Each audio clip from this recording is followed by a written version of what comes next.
있던 창덕궁의 정전인 인정전입니다. 이곳에서 문무간의 조회를 받거나 세자책봉식, 국빈을 영접하는 행사를 하였습니다. 여러분 앞에 있는 넓은 조회를 하는 마당이라 하여 조정이라고 합니다. 뜰 가운데에는 세 갈래로 나누어진 길이 있는데 이 길을 삼도라고 합니다. 삼도의 가운데 길은 양쪽보다 합니다. 풍계석에는 대신들의 풍계가 적혀 있는데 풍계석에 맞추어 문간은 동쪽 풍계석에 자리하시기 바랍니다. 양끝 초녀마루의 상들을 보십시오. 네, 보이시나요? 궁궐을 보호해준다고 국가의 주요한 정책을 의논하고 결정하셨던 선전으로 선정전입니다. 집무실의 공간으로 1623년 인도 반정 때 소실되었다 1647년 중건되었습니다. 궁중에 남아있는 유일한 청귀화 건물로 내부는 인정전과 비슷합니다. 네, 궁중에 유일하게 남아있는 청귀화 건물인 선정전의 모습을 확인하실 수 있는 좋은 장소입니다. 사진 찍으셔도 됩니다. 이 건물이 희성당이라고 합니다. 원래는 임금님의 침실이 딸린 침전이었으나 나중에 어전회의실로 사용되었습니다. 뒤쪽을 한번 보시겠어요?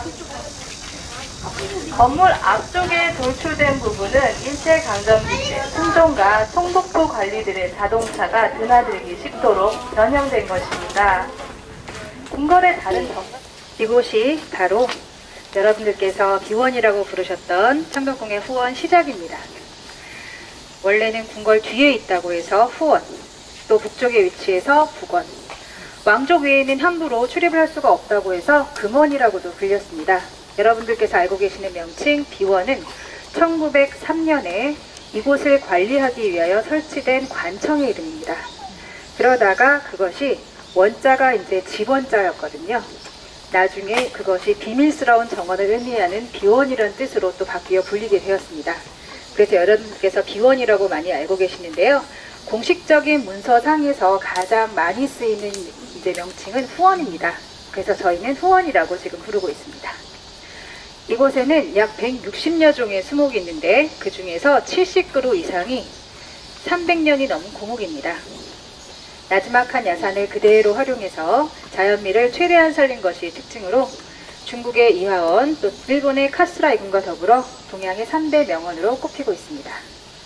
자, 그럼 이제부터 저와 함께 첫 번째 장소로 이동하도록 하겠습니다. 가장 뛰어나다고 하는 부용제 일대입니다. 지금 연못의 모양을 보시게 되면은 하늘은 둥글고 땅은 네모지다 라는 천원지방설에 따라 이 연못의 틀과 가운데 있는 섬이 만들어졌습니다. 저 섬에는 신선과 함께한다는 소나무 한 그루가 지금 있는데요. 이러한 신선 사상이 도입된 것은 삼국시대부터입니다. 그래서 경주 안압지에도 가보시면 삼신산을 상징하는 세 개의 섬을 보실 수가 있는데요. 저 정자의 이름은 부용정이라고 합니다. 부용은 연꽃을 의미한다고 합니다.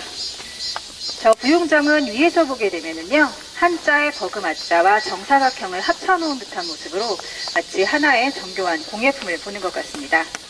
22대 정조임금님께서 이곳에서 낚시를 즐기셨다고 합니다. 정조임금님께서는 또 신하들과 낚시 외에도 이곳에서 술자리도 가지시고 또 시집기 대회도 여셨는데요. 시집기 대회를 여셨을 때 시간 내에 시를 짓지 못하는 신하에게는 큰 벌을 내리셨다고 합니다. 그 벌이 무엇인고 하니 저 가운데 있는 섬에 귀양을 보내는 것이었습니다. 귀양을 보내고 시를 다 짓게 되면 풀어주셨다고 합니다. 지금 저쪽 언덕에 2층 무각이 하나 있는데요. 저것은 주함루라고 합니다. 1층은 왕립 도서관인 규장각이고 2층은 열람실로 사용되었습니다. 규장각은 점차 학술적인 정책 연구기관으로 발전을 했고 나중에는 도서의 출판 기능도 담당했습니다. 지금 옆쪽으로 보이는 건물이 하나 더 있는데요. 저 건물의 이름은 서향각이라고 합니다. 서향, 책의 향기라는 뜻인데 말 그대로 규장각의 책들을 보관하고 썩지 않게 말리던 곳이었고요. 한때는 왕비께서 누에치기 시범을 보이시기도 하셨던 곳입니다. 그리고 주함루 아래쪽에 커다란 문이 하나 보이죠? 어수문이라고 써있는 커다란 문이 있는데 이 문은 임금님께서 드나드셨고요. 양 옆에 아치형으로 된 아주 작은 문이 있습니다. 아마도 허리를 많이 굽히고 드나들었어야 할 것 같은데 저것을 신하들이 드나들게 했습니다. 어수문의 어는 수어지교로 물이 없으면 살 수 없는 물고기를 임금과 신하의 관계에 빗대어서 만든 것입니다. 지금 앞에 보이는 이 건물의 이름은 영화당이라고 합니다. 이 일대에서 가장 오래된 건물로 1692년에 보수한 기록이 남아 있습니다. 이곳은 왕과 왕실 가족들의 휴식 공간으로 사용되었던 곳이고요. 예전에는 이 앞에 아주 커다란 마당이 있었습니다. 지금은 창경궁과 경계 때문에 담장도 세워지고 소나무도 조성이 되어서 그다지 넓지는 않지만 예전에는 굉장히 넓은 곳이었는데요. 이 넓은 마당에서는 임금님께서 칠림한 가운데 인재 등용을 위한 특별 과거 시험을 보았습니다. 이 특별 과거 시험의 이름은 춘당대시라고 하고요. 소설 춘향전에서 이몽룡이 이 춘당대시에서 합격을 합니다. 그리고 정조 임금님께서 이곳에서 또 활쏘기를 그렇게 많이 즐기셨다고 합니다. 자, 그러면 여러분 저희는 여기서 잠시 쉬었다 갈 건데요. 여러분들은 늙지 않는다라는 뜻인데요. 지금 저 문의 규모는 보시다시피 그렇게 크지는 않습니다. 하지만 지금 보시게 되면은 원래 하나의 통도를 가운데만 도려내서 만든 아주 독특한 것으로 이음매가 없습니다. 그리고 지금 양쪽에 보시게 되면 4개 흔적이 보이는 것으로 추정을 하고 있습니다. 그리고 지금 이쪽으로 보이는 연못이 있는데요. 내련정입니다. 연꽃을 몹시 사랑하셨던 숙종임금님께서 만드신 정자입니다. 내련이라는 단청을 안 한 두 채의 아주 소박한 건물이 있습니다. 저쪽에 큰 건물은 의도합이라고 하고 그 반대편에 아주 작은 건물, 한 칸 반짜리, 궁궐에서 지금 유일한 한 칸 반짜리 건물인데요. 저 건물의 이름은 운경거라고 합니다. 저 의도합에는 기호헌이라는 현판도 또 걸려 있어서 가끔 기호헌이라고 불리기도 합니다. 저곳은 정조 임금님의 손자이자 순조의 나대신의 나라를 다스려 보거라. 그래서 왕권 강화와 세도 정치 견제를 위한 목표를 가지고 이 효명세자께서는 정말 많은 일을 하십니다. 그리고 정말 이제 400년가량 된 나무입니다. 제가 우선 양산을 일부러 이렇게 했는데요. 여기 이제 답이 있거든요. 감추느라고 양산을 뒤로 잠깐 썼습니다. 이 나무는 수령이 약 400년 된 것인데요. 조선시대 때 농업과 더불어 우회치기가 국가의 중요한 기간산업이었습니다. 그래서 백성들에게 이 뽕나무 가꾸기를 장려하기 위해서 궁궐 내에서도 뽕나무를 심고 왕비께서 직접 누에치기 시범을 보이는 친잠례라는 행사를 했습니다.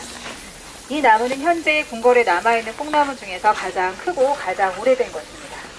계속해서 다음 장소 이동하겠습니다. 이 관람지는 원래는 이곳에 옛날 궁궐을 지도해보면은 네모난 연못 2개 그리고 동그란 연못이 하나가 있었습니다. 그것이 약 100년 전쯤에 합쳐지게 되었는데요. 이쪽 말고 저희 반대편으로 조금 이따 이동을 할 건데 거기에서 보시면 우리나라 지도 모양과 상당히 닮았습니다. 그래서 반도지라는 이름으로도 불립니다. 이동하겠습니다. 이라고 합니다.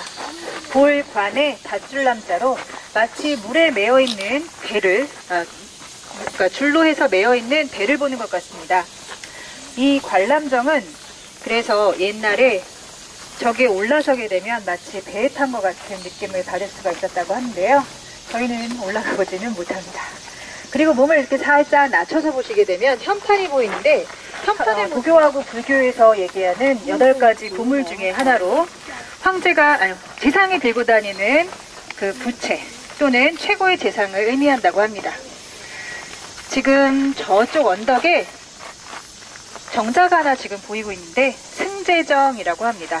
승제라는 말은 말 그대로 빼어난 경치가 있다라는 뜻입니다.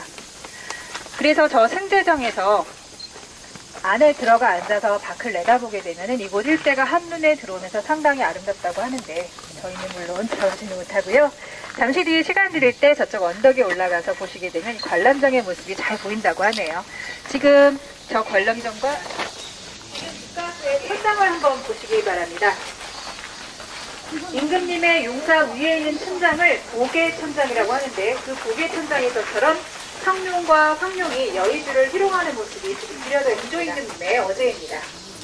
만천명월 주인옹, 이렇게 긴 이름이 바로 정조의 호입니다. 그래서 만 개의 계율을 비추는 하늘의 달, 바로 정조 자신이란 뜻으로 강력한 힘을 가진 다른 정자하고는 달리 마루와 온돌로 되어 있어서 계절에 상관없이 이용할 수 있던 건물입니다. 팔자걸음, 다시 말해서 양반걸음으로 걸으시게 됩니다. 예, 현대 시간 33, 물론 호랑이는 나오지 않고요. 너구리가 가끔 등장합니다. 너구리 보시면 제 해설 안 들으시고 막 너구리한테 정신 팔리셔가지고 사진 찍고 그러세요. 근데 너구리 귀엽다고 가까이 가시면 안 됩니다. 객과라서 광견병에 걸린다고 하네요. 자, 바로 뛰어난 인재가 많아짐을 의미하고요. 그렇게 되면 선화가 해천을 한다라는 뜻을 담고 있습니다.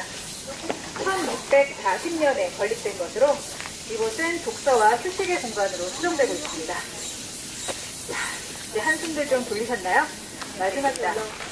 이곳은 역대 왕들께서 심심을 수련하고 또 학문을 연마하던 곳인데요. 이곳의 대부분은 인조 때 조성이 된 곳입니다.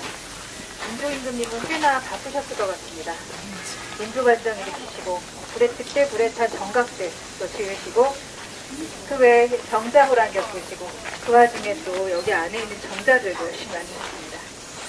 하지만 이 정자는 인조 때 만들어진 것은 아니고요. 이 정자를 소개해드리면 취한정이라고 합니다.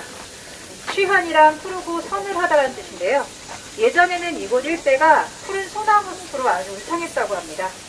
그래서 이곳에 오게 되면은 여름인데도 한기를 느낄 정도라고 하네요. 근데 지금 뭐 전혀 한기는 느껴지지 않고요.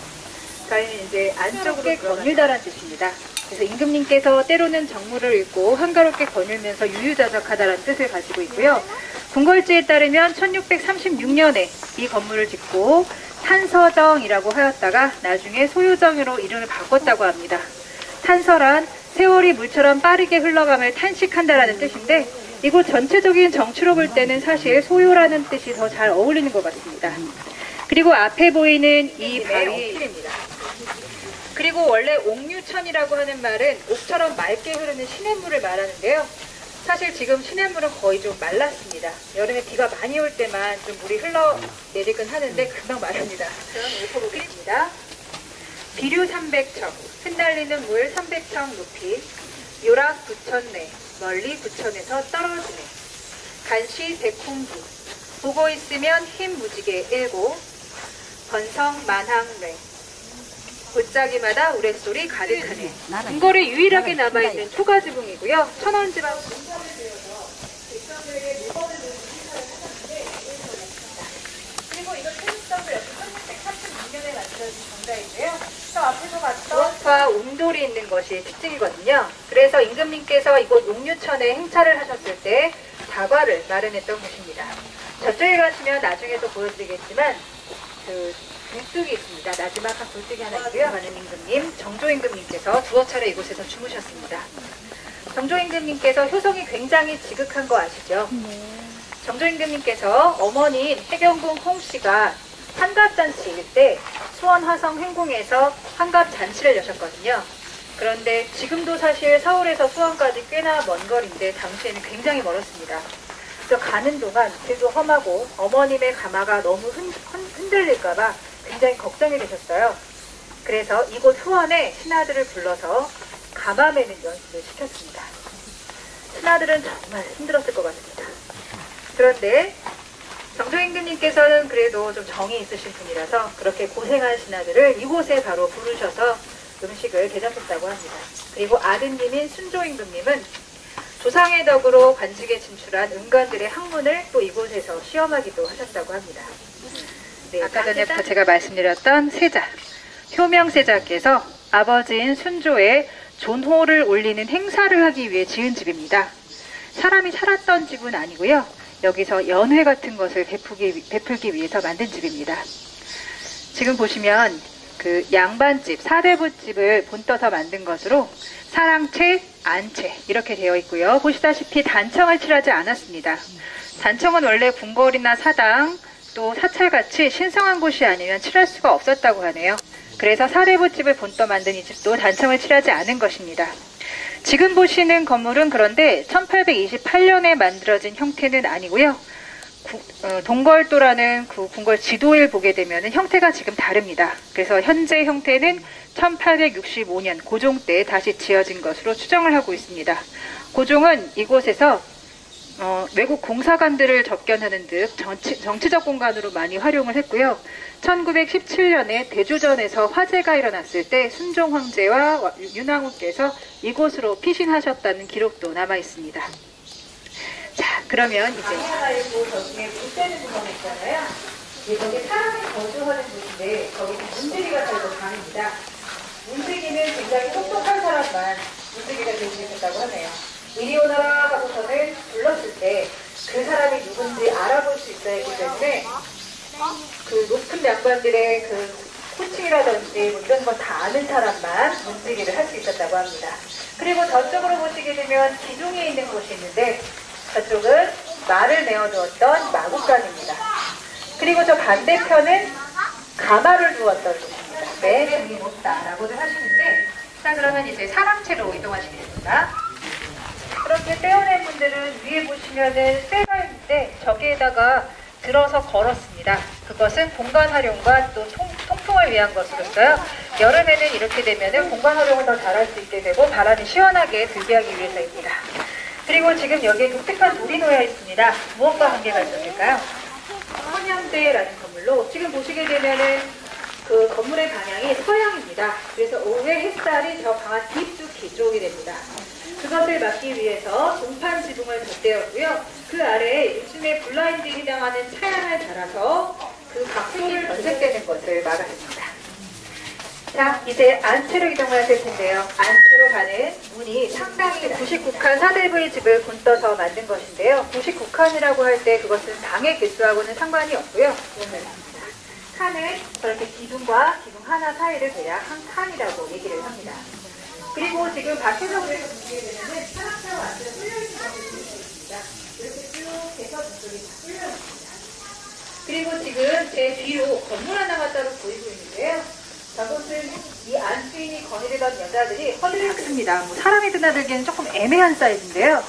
이것은 예전에 사랑채에 손님이 오셨을 때 안주인이 다과를 내가야 하잖아요. 그런데 그 당시 예법상 영감님 몇 명의 손님이 오셨습니까? 하고 가서 물어볼 수가 없었다고 하네요. 그래서 물어보지 않는 대신에 이 문에서 살짝 내다보면은 섬돌에 있는 신발이 보입니다. 그래서 신발의 개수를 해서 오늘은 4분 오셨네 하고 4명분의 다과를 마련하기 위해서 만든 아주 귀여운 문입니다. 성안전이라는 건물이 용량인데요. 그곳이 제례의 공간이거든요. 그곳에는 임금님의 초상화이고요.